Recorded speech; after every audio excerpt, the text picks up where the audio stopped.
What's up, my amazing royal watchers? I hope you're all having a fantastic day. Welcome to another episode of Untold Royal Secrets. This is your royal boy, Ben, back again.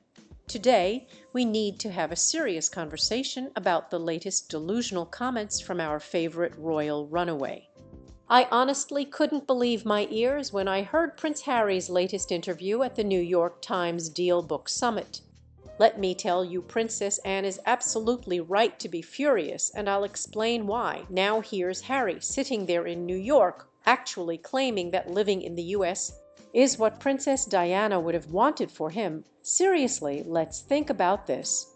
Diana, who was so proud of her son's British heritage and wanted them to serve their country and people, would have wanted her son to abandon his duties and become a Hollywood puppet. I don't think so. What really gets me is the audacity of claiming he has more privacy in the US. Are we talking about the same United States where he and Meghan have done nothing but parade themselves in front of cameras? The same country where they've released a Netflix documentary, done countless interviews, and basically sold their entire story to the highest bidder? That's privacy. Let's talk about Princess Anne's reaction because she's spot on. Our Princess Royal is known for her no-nonsense approach and incredible work ethic. Can you imagine how it must feel for her to hear her nephew rewriting history to justify his California exodus?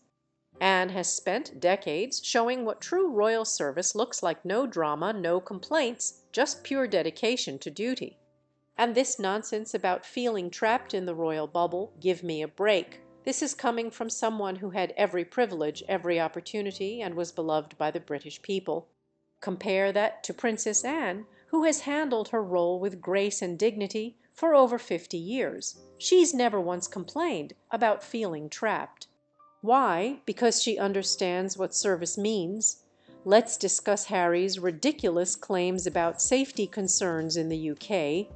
This is the same Harry who grew up with the best security in the world and served in the military. But now, suddenly, the UK is too dangerous. Meanwhile, William and Catherine are raising their children in Britain, carrying out their duties while maintaining appropriate security measures. What's really going on here is crystal clear to anyone paying attention. This is Meghan's influence speaking through Harry. He's completely changed his narrative about his upbringing, his family, even his mother's memory. It's heartbreaking to watch. This isn't the same Harry who created the Invictus Games or worked alongside William and Catherine on mental health initiatives. Speaking of mental health, let's address his comments about feeling helpless. Before meeting Meghan, Harry was doing incredible work in this area, raising awareness, breaking down stigmas, and working productively with his family. Now, everything is about feeling trapped and helpless. The timing of this transformation is quite convenient, don't you think? And let's talk about the court case against the Home Office. How entitled do you have to be to demand taxpayer-funded security when you've chosen to leave your royal duties? William and Catherine managed to go about their work without complaint. Yet Harry's trying to sue his way into special treatment. Princess Anne's reaction resonates with so many of us who have watched this spectacle unfold. She's seen generations of royals handle their duties with grace, even through difficult times. Remember how she kept working through her divorce, no drama, no tell-all interviews, just continued service to the crown. The most infuriating part is how Harry tries to use Diana's memory to justify his choices.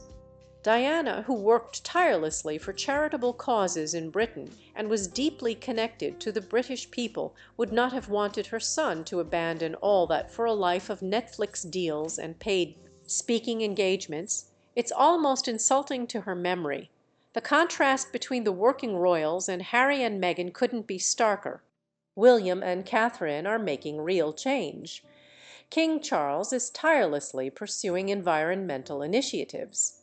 Queen Camilla supports literacy programs, and Princess Anne continues to show up day after day, doing the unglamorous but essential work of supporting British institutions and charities. Meanwhile, Harry and Meghan seem to constantly seek attention, making increasingly bizarre claims to justify their choices. Princess Anne represents the old school values of service, duty, and dignity, everything Harry used to respect.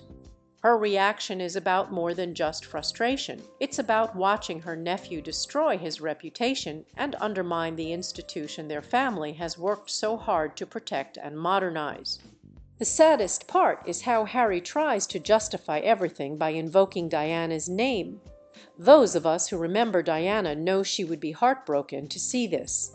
She wanted her grandchildren to grow up with a balanced understanding their royal role, while having as normal a childhood as possible. William and Catherine are providing that for their children. Meanwhile, Harry's children are growing up in a bubble of celebrity culture and manufactured drama. Harry seems unaware or unwilling to acknowledge that he's not truly free in the US. He's traded meaningful responsibilities for superficial ones. Princess Anne's fury reflects the frustration of watching someone with so much potential throw it all away.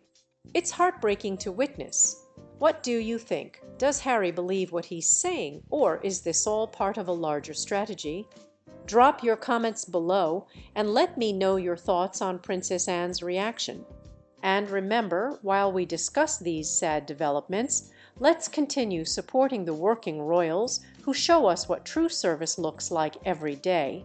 Stay royal, my friends. Let's hope Harry someday snaps out of this delusion and remembers who he really is. Peace out.